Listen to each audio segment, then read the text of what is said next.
ಇನ್ನು ಎಲ್ಲೆಲ್ಲಿ ದಾಳಿಯಾಗಿದೆ, ಯಾವ್ಯಾವ ಸಾಕ್ಷಿಗಳು ಬೇಕು ಅದನ್ನು ಕೂಡ ಭಾರತ ಕೊಡ್ತಾ ಇದೆ. ಅಂದರೆ ಸಾಮಾನ್ಯ ಸಂಗತಿ ಎಲ್ಲ ಮೊದಲು ಹೆಂಗಿತ್ತು, ನಂತರ ಹೆಂಗಿತ್ತು. ನೂರ್ ಖಾನ್ ಏರ್ಬೇಸ್ ಭಾರತ ಯಾವ ಪರಿ ಹೊಡಿತು ಅಂತಂತಂದರೆ, ಏರ್ ಬೇಸ್ಗಳನ್ನು ಮೊದಲು ಹೊಡೆದಿದ್ರಿ ನೋಡಿ. ಏನಾಗುತ್ತೆ ಅಂತಂದರೆ, ವಿಮಾನಗಳು ಇಳಿಯಂಗೂ ಇಲ್ಲ, ಹಾರಂಗೂ ಇಲ್ಲ, ನಿಂತಲ್ಲೇ ನಿಂತಿರಬೇಕು, ಮುಗಿತು ಕತೆ. ಏನು ಯುದ್ಧ ಮಾಡಿದಿರಿ ನೀವು? ರಹೀಮ್ ಯಾರ್ ಖಾನ್ ಏರ್ಬೇಸ್ ಅಲ್ಲೂ ಕೂಡ ಅದೇ ಸ್ಥಿತಿ. ಮೇ 10ನೇ ತಾರೀಕು ಸ್ಥಿತಿ ಹೆಂಗಿತ್ತು, ಅದಾದ ನಂತರದ ಸ್ಥಿತಿಗತಿಗಳು ಹೆಂಗಿತ್ತು, ಮೊದಲು ಮತ್ತು ನಂತರ. ಇದು ಸುಖೂರ್ ಏರ್ಬೇಸ್.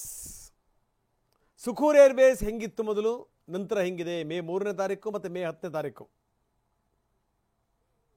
ಏಪ್ರಿಲ್ 30, 2025 ಚಿತ್ರ ತೋರಿಸ್ತಾ ಇದ್ದೀವಿ ನಾವು. ಇನ್ನು ಮೇ 11 ಚಿತ್ರ ತೋರಿಸ್ತಾ ಇದ್ದೀವಿ ನಾವು.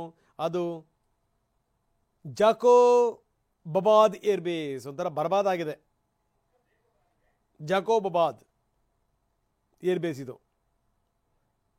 ಇನ್ನು ಭೋಲಾರಿ ಏರ್ಬೇಸ್ ನೋಡಿ ಹೆಂಗಾಗಿದೆ. ಆರಂಭದಲ್ಲಿ ಇದ್ದಿದ್ದು ನೋಡಿ, ಚಿಂದಿ ಚಿತ್ರಣ ಆಗಿದೆ ನೋಡಿ.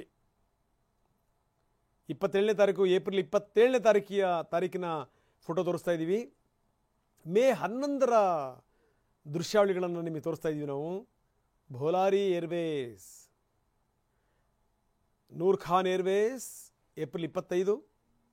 ಅಂದರೆ ಮೊದಲಿನ ಸ್ಥಿತಿ ಹೆಂಗಿತ್ತು, ಮೇ 10ಕ್ಕೆ ಸ್ಥಿತಿ ಯಾವ ರೀತಿ ಇದೆ.